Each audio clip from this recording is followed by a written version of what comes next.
Hello மக்களே, பனங்கிழங்க எப்படி இப்படிங்கிறாங்க பாருங்கள். எங்களுக்கு இந்த வட்டம் பனங்கிழங்கே வரல. மார்கழி மாதம் பிடுங்க ஆரம்பிக்கிது. இந்த வட்டம் இன்றைக்கி தான் பிடுங்க ஆரம்பிக்கும். கிழங்கே உள்ளல இனிய பாருங்கள், 1-2 தான் வருது. இந்த வட்டம் வீப்பன்னைக்கும் போகலை.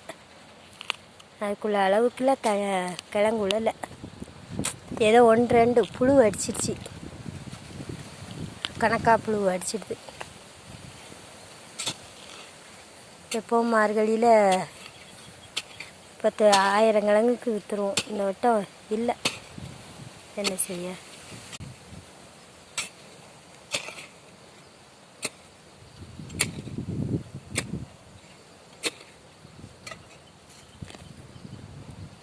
பொடி கிழங்காத்தான் வைக்கணும். பருவட்டாவே இல்லையே.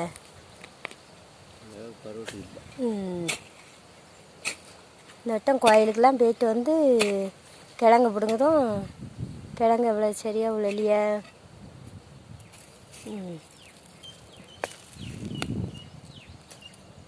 எங்கள் ஊரில் இது பனங்கிழங்குன்னு சொல்லுவாங்க. உங்கள் ஊரில் என்ன சொல்லுவாங்க சொல்லுங்கள். உங்களுக்கு கிழங்கு வேணுன்னா சொல்லுங்கள், நாங்கள் அனுப்பி விடுதோம். கொரியரில் நல்ல கிழங்காத்தான் அனுப்பி விடுவோம்.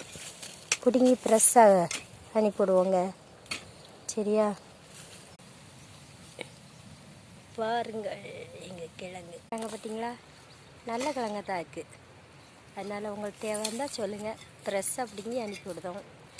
யாருக்கு தேவையோ சொல்லுங்கள், அனுப்பி விட்ருவோம்.